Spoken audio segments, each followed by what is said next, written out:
Welcome to the MadHouse Podcast, a safe place where we discuss the things that have been on our mind. So sit back, relax, as we dive deep down into the rabbit hole to see how far it goes.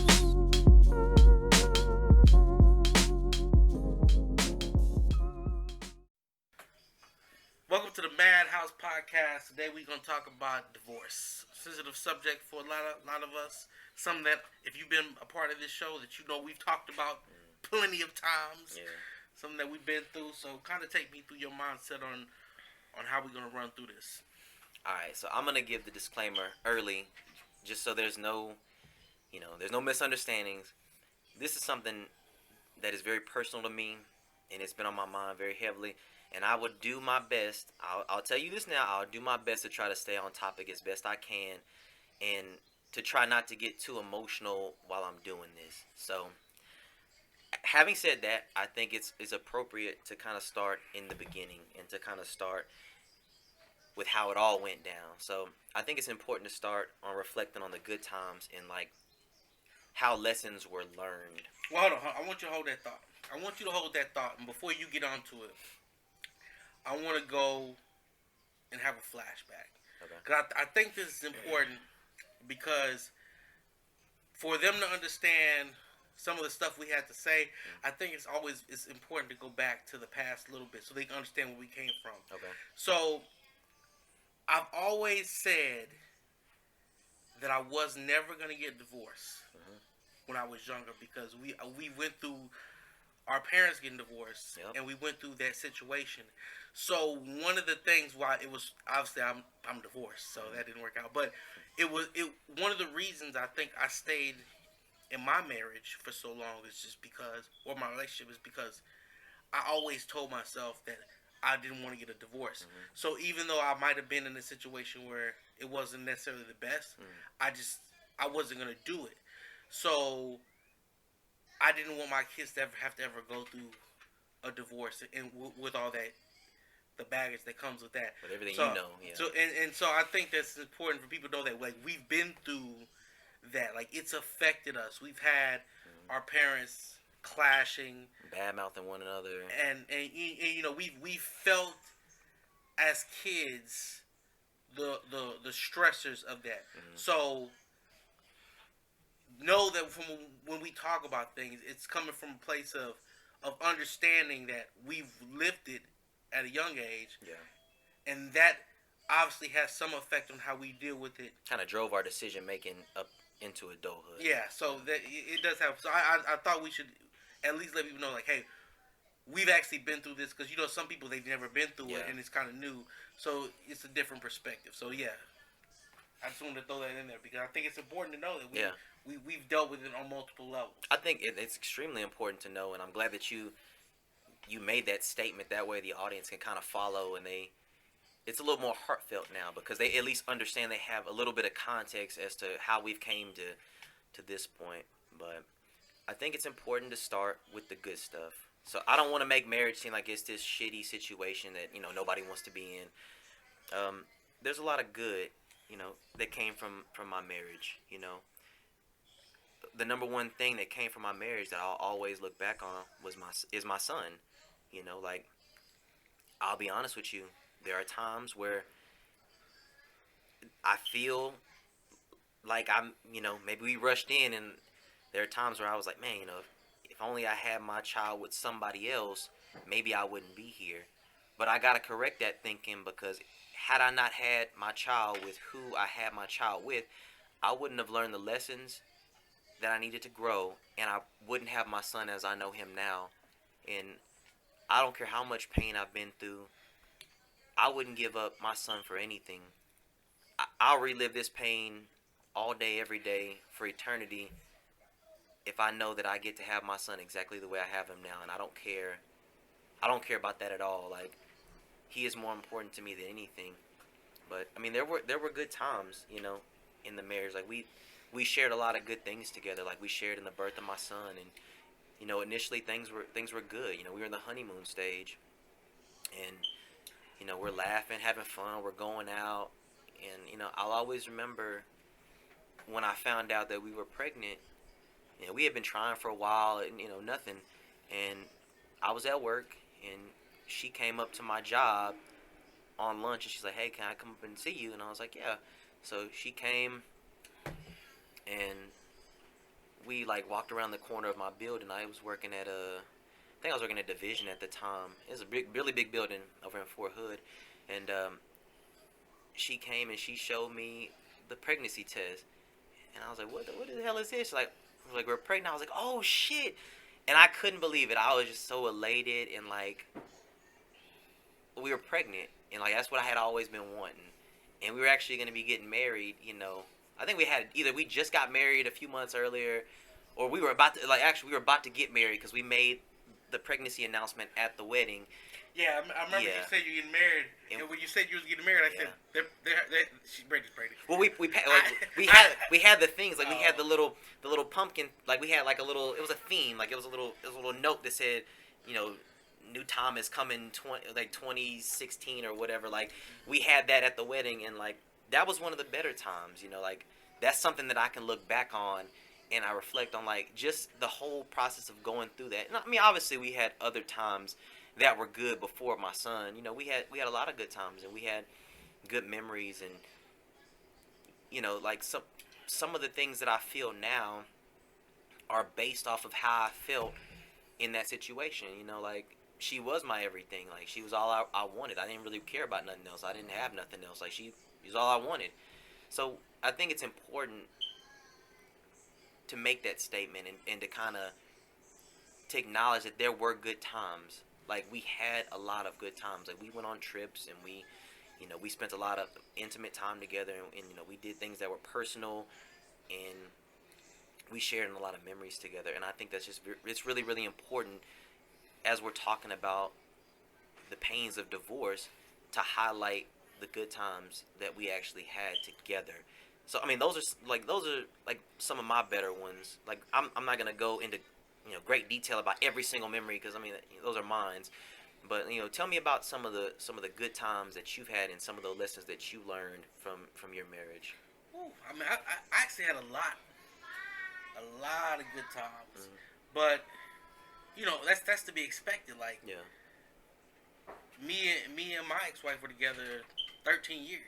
Long time. 13 years is a long time. That's good and bad. You know what I'm saying? So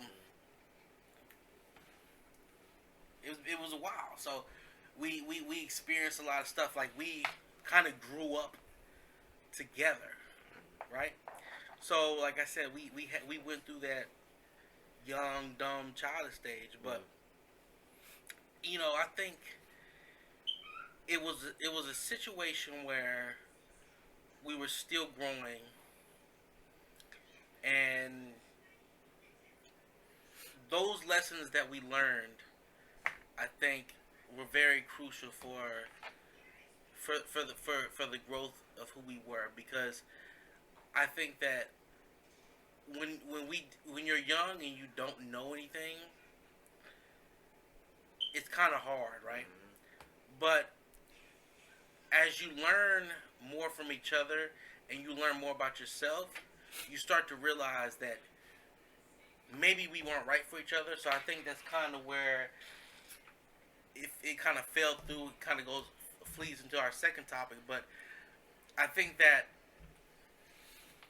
you hit a point in time when you realize that the way we were raised kind of shaped how we fell into it. And I say that to say this.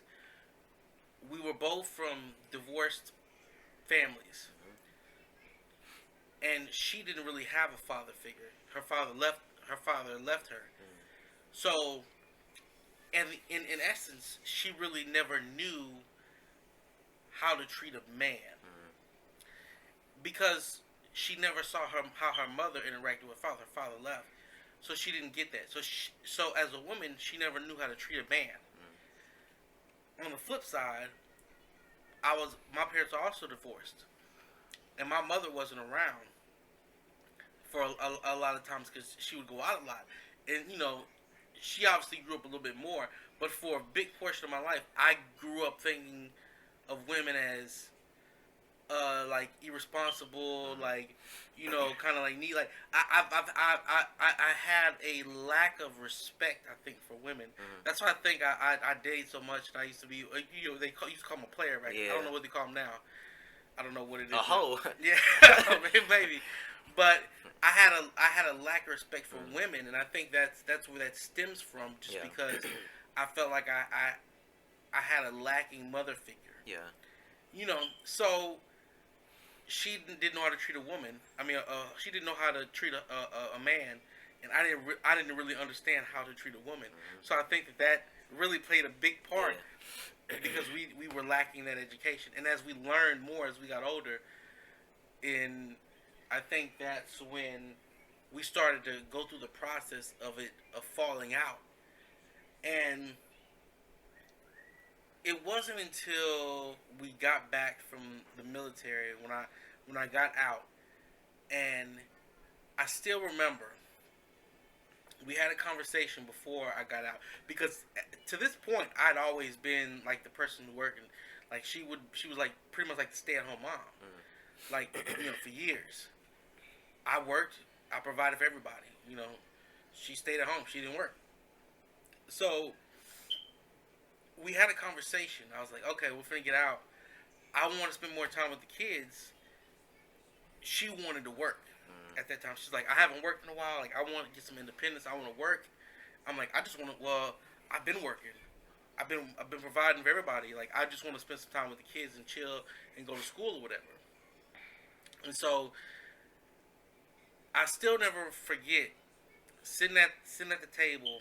I was eating or doing something, and I was just sitting there. I was in my boxers, or like I think it was just some house clothes, and she was like, she's talking about. I'm like, what? She's like, I just want my man to be a man. She's like, I need you to go to work or something, because I feel like you're a bum. And I said, oh.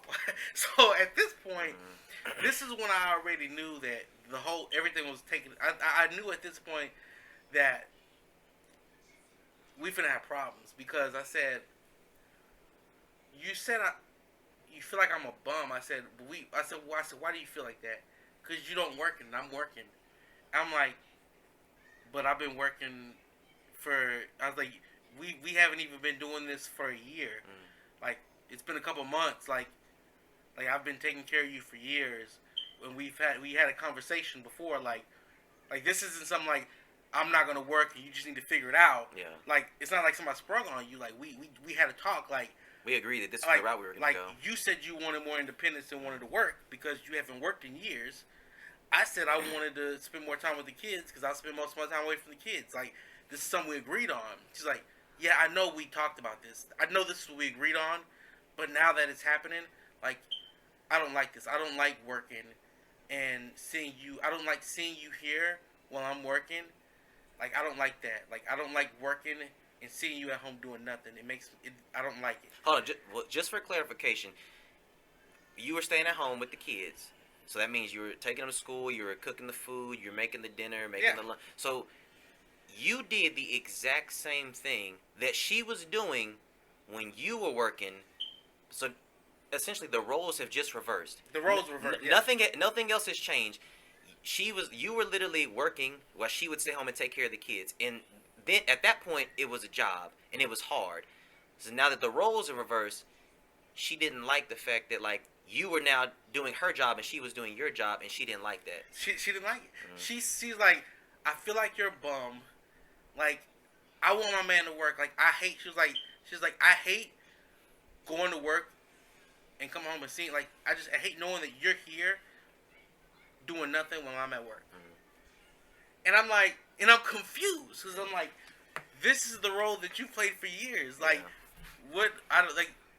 I'm so confused.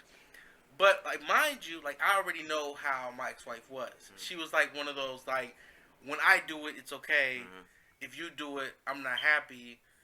I'm gonna have a double standard. I'm not gonna care about it. Yep.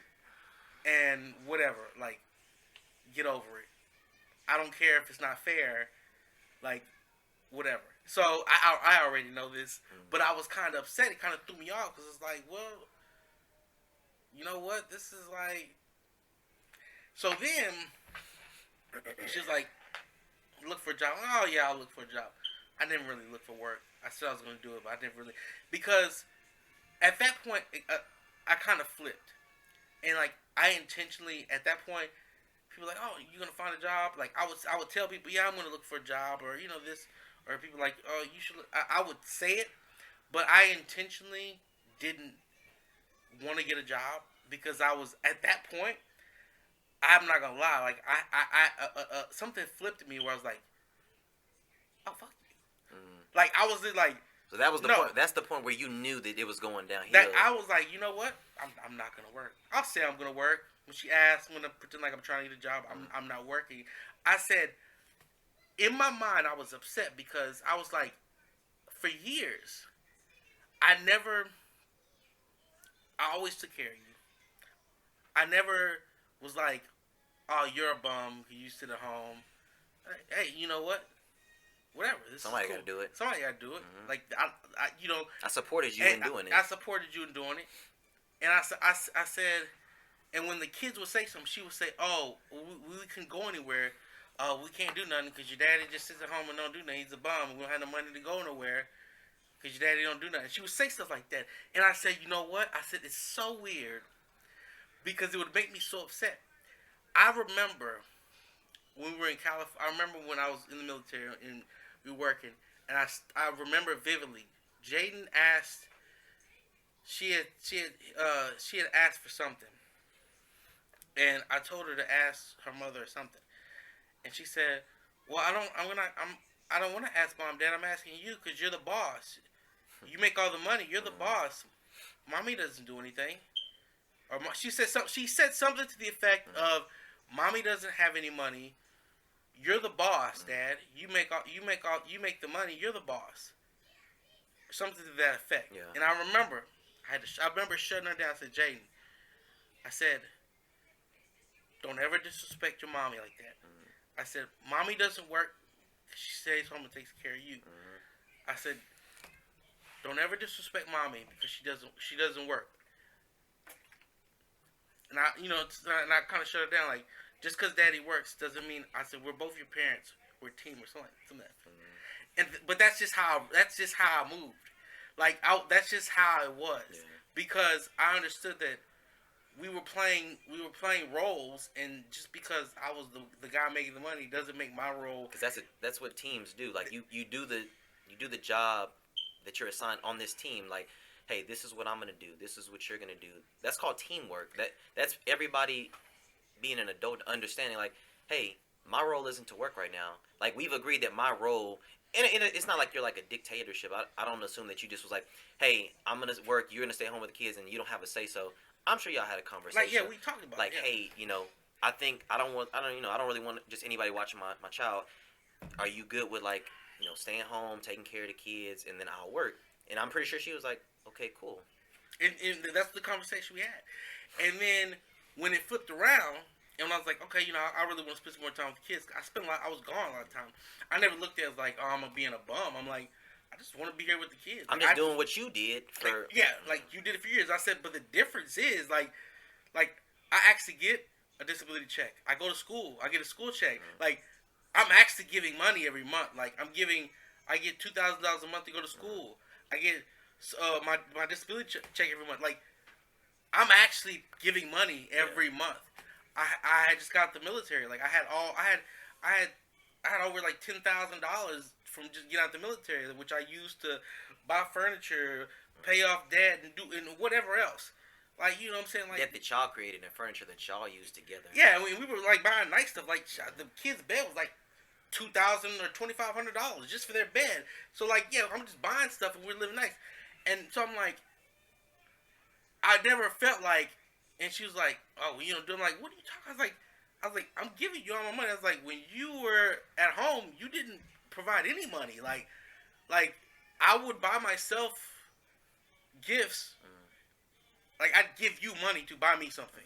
Like, for Christmas, hey, or for my birthday, hey, here's the money so that you can buy me something that I could have bought for myself. Like, that's how it was. Like, you know what I'm saying? Like, And I'm sure that Like that whole process didn't and it didn't so feel good. You know, like and that's something that you had to deal with, and I'm sure it was hard dealing with because like I've held you down for so long, and I supported you the whole time you were doing that, and I never made you feel insignificant or anything. And now that the roles are reversed, I'm sure that hurt to hear her say things like that because you're like, hey man, look, I supported you. Like I never made you feel like you were less than a person.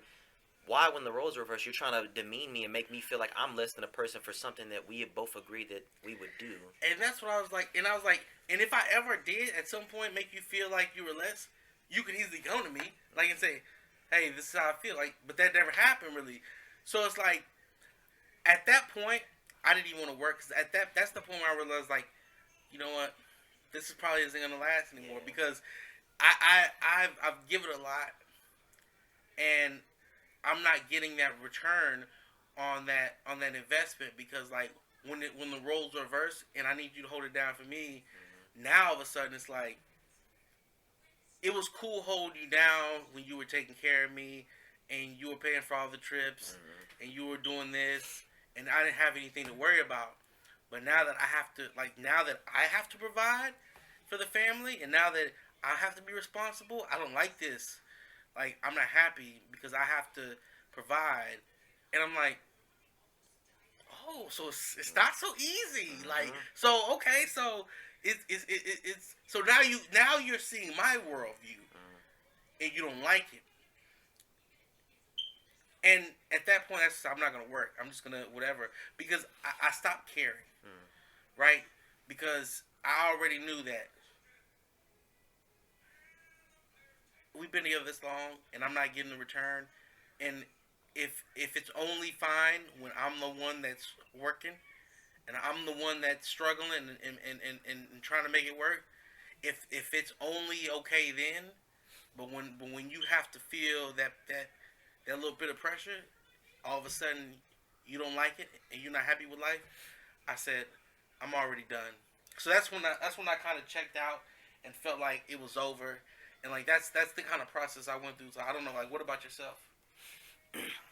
I went through something similar, and I want to say that we spoke about this before, and I kind of gave my side of the story as to how I saw things play out. But it was extremely uncomfortable going through this process because, just like you said earlier, like divorce is never something I saw myself doing because my parents had, our parents divorced. Like, Yeah. we went through that whole rigmarole of like picking sides and like, oh, this parent's better, this parent, the shit, just the whole shit show. So I never wanted that for my son. Like I never ever wanted that. And when I saw it kind of coming to an end, I feel like I did my best to try to try to make things better, try to make things work. I just feel like it got to a point where she was just looking for the door. So she was looking for any excuse, like anything that she could think of. If I couldn't do this or I couldn't do that, and not that I couldn't do it. If I didn't do it the exact way that she wanted it done, it was like, okay, well, you can't do it. I'm like, no, I can do it. It just won't be that way that you like. We're a team. Like you're supposed to work with me. Like you're supposed to support me and be understanding. Like, what do you mean if I can't do it this exact way? Then that's it. Like there's nothing else. And like I said earlier, like she threatened me with divorce multiple times. Well, if you can't do this, then we just we need to split up. And I'm just like, you can only hear that for so long because like I've already invested so much time, and we've built something together, and we've created something.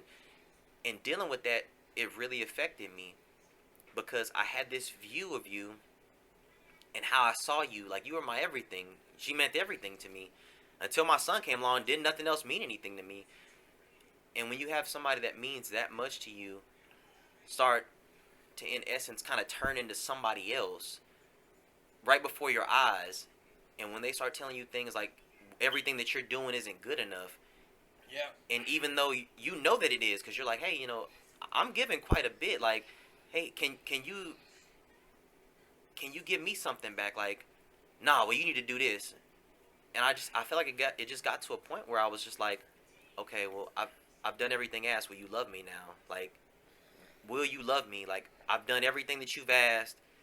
Will you love me? Like, will you just be there and love me? And like, as soon as I'm like, well, hey, I've done it. Like, here's everything. And that's tough. Like when you had to ask that question. yeah, like, and that's really all I wanted. I'm just like, okay, I did the things that you asked. Will you love me now? Okay, well, I need you to do this now, and then I do it. Granted, these aren't things that I want to do, but I'm like, okay, I'll do it, and then I do those things, and I'm like, okay, well, do you love me now? Like, will you love me? And like, okay, well, now I need you to do this, and if you can't do this, then we're done. I'm like, I just want you to love me. Like, I feel like I'm giving you a lot, and just having to go through those things, it really affected me because this is the person that I trusted.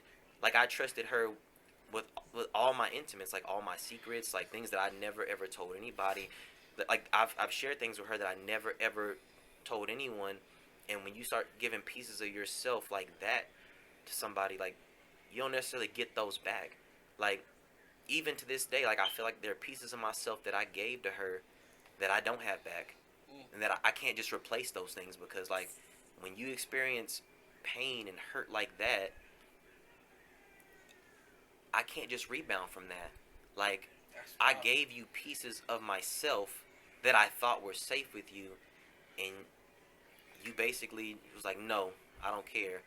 And then when you have somebody who you cared for like that to use those things against you, that hurts. Like, that hurts more than physical pain could really register. Because, like I said, physical pain you could deal with.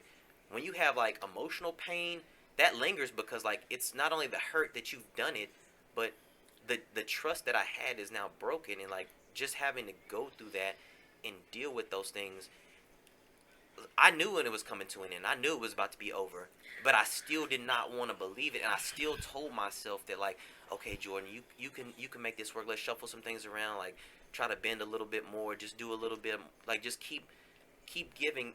And I feel like the more that I gave, the more that she took, but she wasn't giving me anything back. It was always just, give me more, do more for me. And I'm like, can you just love me? Like, can you just please love me? And I feel like I was at the point where I was begging to be loved. I was begging you to stay around, and it just got to the point where I knew that it wasn't, and I made the decision. And I popped up on her one day, and I was like, here's the paperwork. I went and filed. Like, well, you ain't talked to me about, I ain't need to talk to you about nothing no more. Like, we're done. Like, I told you. And there was a situation, I came to her one last time, and I was like, hey, listen, I'm about to build something.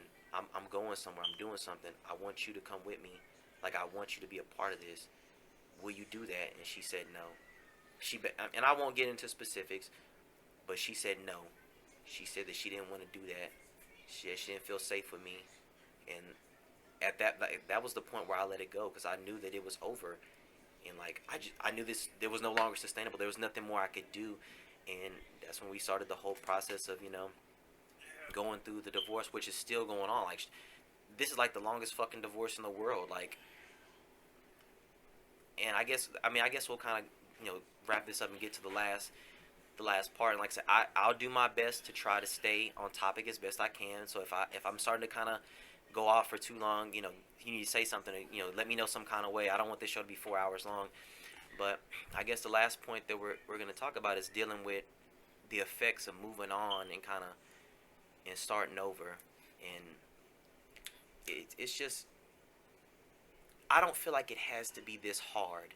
No, I don't. Like, I feel like for me personally, I feel like mine is pretty short and simple. Like, I want, like, there to be like unspoken words, like, hey, or not unspoken words, like unspoken like facts. Like, I'm gonna take care of my kid. I don't have to say it. It's unspoken. I expect you to do the same. Like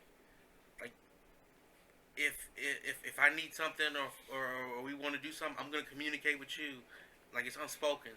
Like, I should be able to do it. Like, I shouldn't have to like verbalize that. Like, hey, we should do, like, no. I'm gonna do it, and I expect you to reciprocate.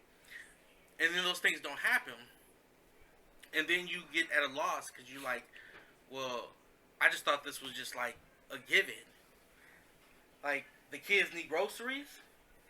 There's two parents. There's 4 weeks in a month. I mean, like, 2 weeks I give them groceries, and then, like, the other 2 weeks you bring them food. Like we're both like they're here. Like it was just like it seems like pretty much common sense, but then like that wouldn't happen, and they'd be like, well, they're your kids. And like that's what I would always get. Like, well, are you gonna feed the kids? Well, they're your kids. Yeah, you're right. And I'm like, okay, well, I'm gonna feed them. You know what? Hey, I need you to watch them. They're your kids. Like, what do you like? It's like they're your kids. That's what it's always like. What do you mean they're your kids? You're supposed to do that. Yeah, but you know what's funny? It's like there's two parents. You're their mom. They're your kids too. Like, of course, like I'm gonna do it. And it kind of got weird. And now I'm at that point now where it's like I don't even conversate or talk. Like, hey, I don't need you to do anything. Like I'm just gonna take care of them. Like you pull up. You don't. Like I'm operating on you not even being there. Like the way I operate is like you're not there. And you know, every now and then I need a break. I'll call. Hey, kids want to come see their mama. Come get them. Either you're gonna say yes or no. Whatever I'm cool with. So like that's kind of how I'm operating now. Like now I'm at that point where it's like she doesn't exist outside of coming to get the kids once or twice a week. Maybe that's about it. Like I don't even have to deal with it anymore. So it's kind of weird how it transitions to like someone you could be with for 13 years to someone like who really doesn't exist in your life anymore. Really outside. Well, obviously she will always exist with the kids, but for the purposes of that. So I mean it's kind of weird. But like, so mine is pretty short and sweet. Like I think I've kind of moved on. I've let it go. But obviously our court thing is closed. There's no like strife or battle between like our battle is over. We're just doing whatever, and it's just working out that way. So like I said, it's pretty much the closed book on our part right now. So yeah, and I wish that I could say that mine was simple. And I wish that I could, in a sense, I wish I could have it kind of like you have it. I wish things would make sense and that we could both agree. But I just did a video yesterday about being out of sync. And I realized the more and more time goes by, I feel like sometimes I'm out of sync because I don't get to see my son. And I don't get to spend time with him as much as I want to. As much as I feel like I deserve to as being his father and being a good father at that. Not because I don't want to spend time with him, but because in my eyes, in my opinion, it just seems as though his mom is just hell-bent on taking her resentment, whatever she resents me for, out on me through him. And it's the most frustrating thing that I think I've ever experienced, because I can deal with a lot of pain, but the thing that bothers me the most is knowing that I'm a good father and having somebody try to tell me that I'm not. And it just bothers me, man. Like I sit there and I'm listening to the things that she says and like the way that she comes at me, and I'm just like, dude, like I've always been there, I've always been present. And I just want things to be simple. Like, my parents got divorced, and I never wanted that for my son. And I do everything that I can do to make sure that I don't want to shit talk him in front of her. But there are just times where, like, I'm just like, man, like, how can you do me this way? Like, I would never, ever treat you this way, no matter how mad I was at you. And I get upset at her quite a bit. But I would never ever treat her this way in regards to my son, because I just feel like it doesn't hurt nobody but him. And like I can't get too surprised when she does things, because she just is who she is, and she's always been that way, and I'm just starting to see it a lot more now. But there's just times where sometimes I just look at the situation, I'm like, how could you do me this way? Like, knowing that I'm his father and knowing how bad I want to be in his life and knowing how much I want to be with him. Like, why would you treat me this way? I don't get it. Like I really just I scratch my head and I just try to understand like how. My only concern in my life is doing what I feel like is in his best interest. There's nothing else for me. Like there's no what I think, there's no how I feel. I don't care how you feel, I don't care how I feel. All I want is what is best for him. It's weird that I was thinking about this a lot lately, and it's funny that you say that, Seth, because it's almost like you're having the opposite problem of the typical black stereotype. Like what like I hate to say it, but like what is one of the common black stereotypes that That the father is never, and that I think that really is what. Like I try not to get emotional sometimes, but sometimes I just can't fucking help it, man. Cause like, don't get me wrong, I'm not trying to shit talk any fathers out there, but there are fathers that are not present, and there are mothers that are not present. I've never been that. Like I'm overly involved in everything that my son has going on. Like I make it a point to be overly involved in everything that he has, to be a part of every moment that I can possibly be in. And now there's a father that is trying his best to do everything that he can do to be present, to get more time with his son, to be involved. And it seems as though like for whatever reason she just does not. And she'll let her tell the story like she's not keeping me from him, and she's not doing this, and she's not doing that. And that's what bothers me even more, because I'm like, listen, you tell the fucking story how you want to tell it, but just tell the fucking truth. Like, I don't care how you tell the story. Just tell the fucking truth. Like, don't try to make me look like I'm the fucking bad guy when I'm doing everything that I can possibly do to do what's in my son's best interest. I don't care about what's easier for you. I care about what's best for him. And that's how I come up with all my decisions. Like, but it seems like we're not operating from the same plane. I want what's best for him. She wants what's easiest and what's convenient for her. And I can't understand that, like, as his parent, how you can operate from there. Like, how you can be so selfish and so ignorant that you're willing to look past what's hurting him to get to me. And I'll admit that it does get to me. And it bothers me. And there's times where, I can't sleep. And I'm just like, I just can't do anything because I'm just so fucking emotional. And I just can't. I don't care how mad I get at her. I would never use him as a tool to get to her, to hurt her. Because he doesn't deserve that. Like, he just doesn't. But, I mean, I guess that's how we're just different as parents. And, like, that's just something I would never do. Like, I don't care how mad I am at you. Every night when he's with me, he gets to call her. Every night. Not because I want him to. I don't care to hear her voice or to see her face or anything. But I let him call because that's what he wants to do. So.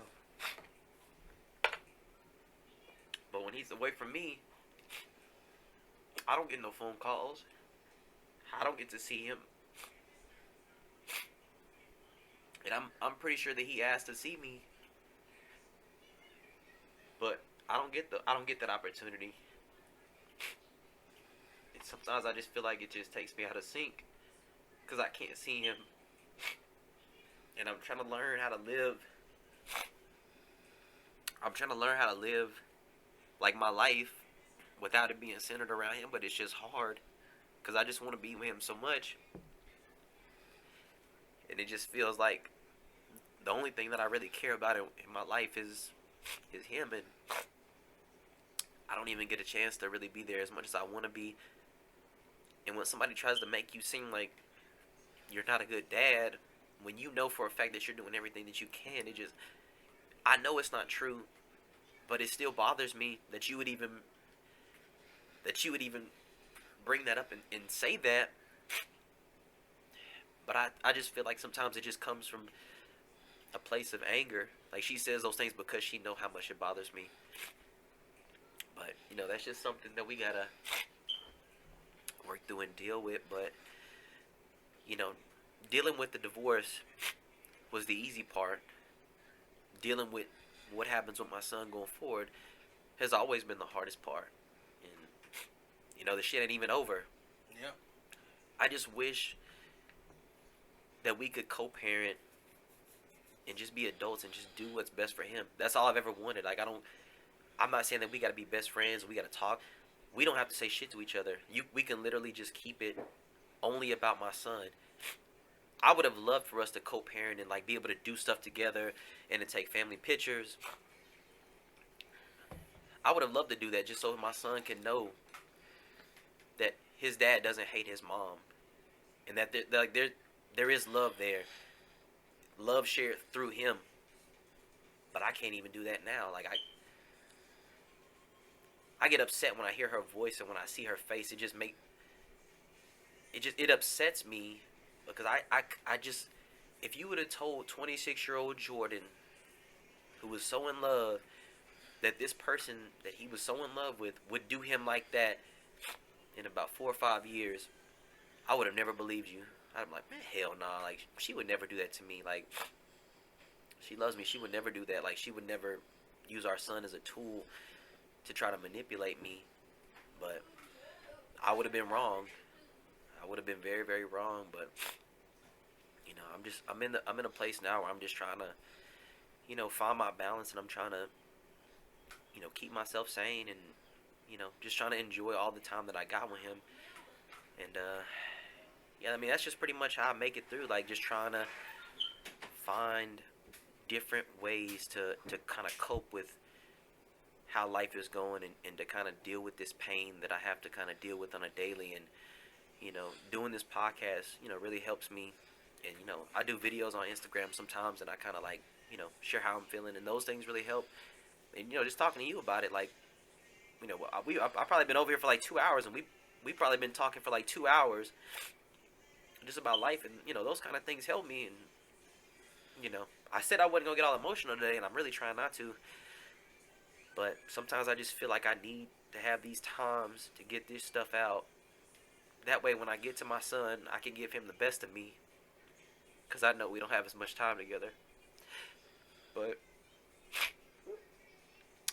it makes me feel good to be able to kind of get this kind of stuff out. But sometimes you gotta vent, man. You gotta let out. You gotta have that free space. Like, you know, ain't no judging here. You know, I've had them same tears, man.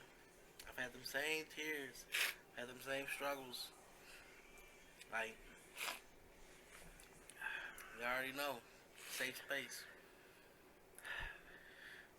But like I said, just our thoughts on it. So we'll probably go ahead and end the show here. We'd like to thank y'all for coming out. Like I said, it's one of them rough times. It's a tough it's a tough topic. Gets emotional sometimes just because, like,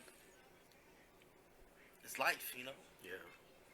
You live, you learn, you build relationships. And this is probably one of the harder topics. Is like this is building on a relationship and a commitment that's strong.